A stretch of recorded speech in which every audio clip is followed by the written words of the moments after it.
ഓം നമോ ഭഗവതേ വാസുദേവായ. ശ്രീ മഹാഭാഗവതം 10-ാം സ്കന്ധം 24-ാം അധ്യായം. ഇന്ദ്രയാഗ ഭംഗം.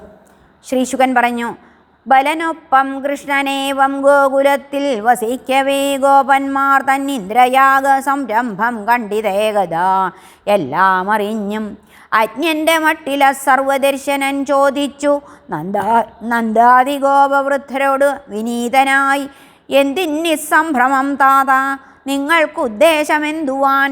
ആർ നടത്തും യാഗം? ഇതിൻ ഫലമെന്ത്? ഓതുകെന്നോടായി. എന്തിത്രയ്ക്കാഗ്രഹം കേൾക്കാൻ എനിക്കുണ്ടിച്ഛ സാമ്പ്രതം. സർവാത്മഭാവർ സത്തുക്കൾക്കില്ലല്ലോ ഗോപ്യമേതുമേ. താൻ അന്യൻ ബോധവും ശത്രുമിത്രോദാസീന ബുദ്ധിയും വർജ്യമത്രേ. സുഹൃത്ത് ആത്മതുല്യനെന്നും സുവിശ്രുതം. അറിഞ്ഞുമറിയാതെയും കർമ്മം ചെയ്യുന്നു മാനവൻ. വിജ്ഞനുണ്ടാം കർമ്മസിദ്ധി മൂഢന്നതുമറിച്ചുമാം. ഈ ഉദ്യമം ശാസ്ത്രരീതിക്കുള്ളതോ ലോകരീതിയെ അനുവർത്തിപ്പതോ ചൊൽക സംശയച്ഛേദിയാം വിധം. നന്ദൻ പറഞ്ഞു, വർഷാധിപൻ മഹാനിന്ദ്രൻ മേഘം തൽപ്രിയരൂപമാം തൂകുന്നു മേഘം ഈ മഞ്ഞിൽ ജീവനാസ്പദമാം ജലം. അതിനാൽ ഞങ്ങളും മറ്റുള്ളോരും ആ വർഷനാഥനെ യജിക്കയാം. തജ്ജലാപ്തദ്രവ്യത്താൽ താൻ മമാത്മജാം. ധർമാർത്ഥകാമസിദ്ധിക്കായി യജ്ഞോച്ഛിഷ്ടം ഭുജിപ്പു നാം. പർജന്യനല്ലോ പുരുഷയജ്ഞത്തിൻ ഫലമേകുവോൻ. കാമമോ ലോഭമോ ഭീയോ ദ്വേഷമോ മൂലം ഏതൊരാൾ ഈ ആചാരം ത്യജിക്കുന്നത് അവനുണ്ടായി വരാശുഭം. ശ്രീശുകൻ പറഞ്ഞു, ഇത്തം നന്ദൻ മറ്റു ഗോപരൊപ്പം ചൊന്നതു കേൾക്കവേ ചൊന്നാൻ, ഇന്ദ്രനു വിദ്വേഷമുളവാക്കും വിധം ഹരി ജനിപ്പൂ ദേഹി കർമ്മത്താൽ താൻ മരിപ്പതും കർമ്മത്താൽ താൻ ഉത്ഭവിച്ചു സുഖദുഃഖഭയാദിയും. ഈശ്വരൻ പരകർമ്മത്തിൻ ഫലം ചെയ്വനെങ്കിലോ അകർത്തൃസേവകൻ അവൻ അകർത്തൃപ്രഭുവായി വരാം. പൂർവസംസ്കാരാനുസൃതം ചെയ്യും കർമ്മത്തെ മാറ്റുവാൻ വയ്യാത്തൊരിന്ദ്രനെ കൊണ്ടിങ്ങെന്തുവാൻ ഫലം ഓർക്കുകിൽ.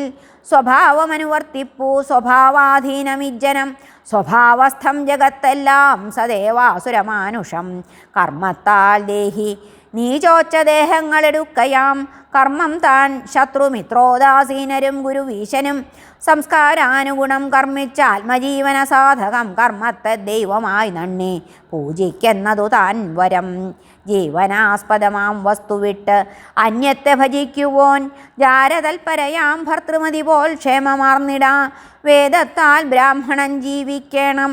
ഭൂരക്ഷയാൽ നൃപൻ വൈശ്യൻ കൃഷ്യാദിയാൽ ശൂദ്രൻ വിപ്രശുശ്രൂഷയാലുമേ. വാണിജ്യം കൃഷിഗോരക്ഷ കുസീതമിവ നാലു താൻ വൈശ്യവൃത്തികൾ. നാം ഇങ്ങു ചെയ്വൂ ഗോപരിപാലനം. സത്വാദിത്രിഗുണം വിശ്വോൽപത്തി സ്ഥിത്യന്തകാരണം. രജസാൽ വിശ്വമുണ്ടായി വർദ്ധിപ്പൂ മൈഥുനത്തിനാൽ. രജപ്രേരിതമായി മേഘമെങ്ങും വർഷിക്ക കൊണ്ടു താൻ ജീവിപ്പൂ ജീവജാലങ്ങൾ. മഹേന്ദ്രൻ ചെയ്വതെന്തുവാൻ?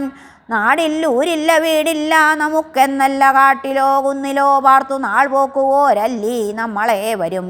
അതിനാൽ ഇന്ദ്രയജ്ഞാർത്ഥം ഒരു കൂട്ടിയതൊക്കെയും ഗോവിപ്രശൈല സംതൃപ്തിക്കുപയോഗപ്പെടുത്തണം.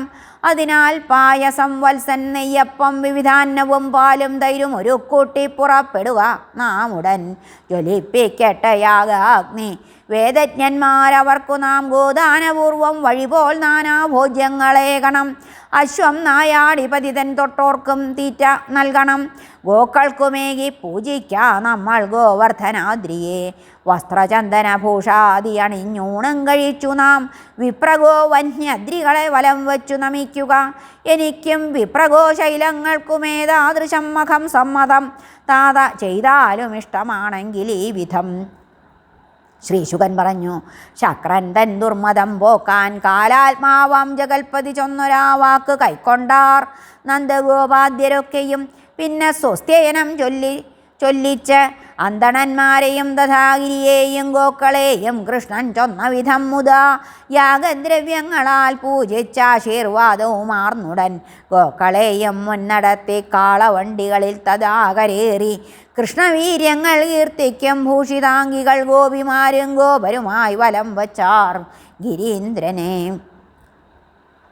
ഗോപവിശ്വാസാർത്ഥമന്യം ബൃഹത്തനോടും ഹരി ഞാൻ അദ്രിതാനെന്നുരച്ചു നൈവേദ്യങ്ങൾ ഭുജിച്ചുതേ കാൺമിൻ പ്രത്യക്ഷമായി ശൈലമേകി നമ്മൾക്കനുഗ്രഹം ധൃഷ്ടരാമജ്ഞരെ ഹനിക്കുന്നൊരീ കാമരൂപിയെ ആത്മഗോ സുഖവൃദ്ധിക്കായി നമിപ്പിൻ ഇതി ചൊന്നുടൻ നമിച്ചാൻ ആത്മരൂപത്തെ ഗോപന്മാരൊത്തു നന്ദജർ. കൃഷ്ണോക്തിയാൽ ഗോദ്വിജാദ്രി പൂജയേവം യഥാവിധി ചെയ്ത് അണഞ്ഞാർ വ്രജം കൃഷ്ണനൊപ്പം ഗോപഗോപിമാർ. ഹരേ നമ. ശ്രീകൃഷ്ണാർപ്പണമസ്തു.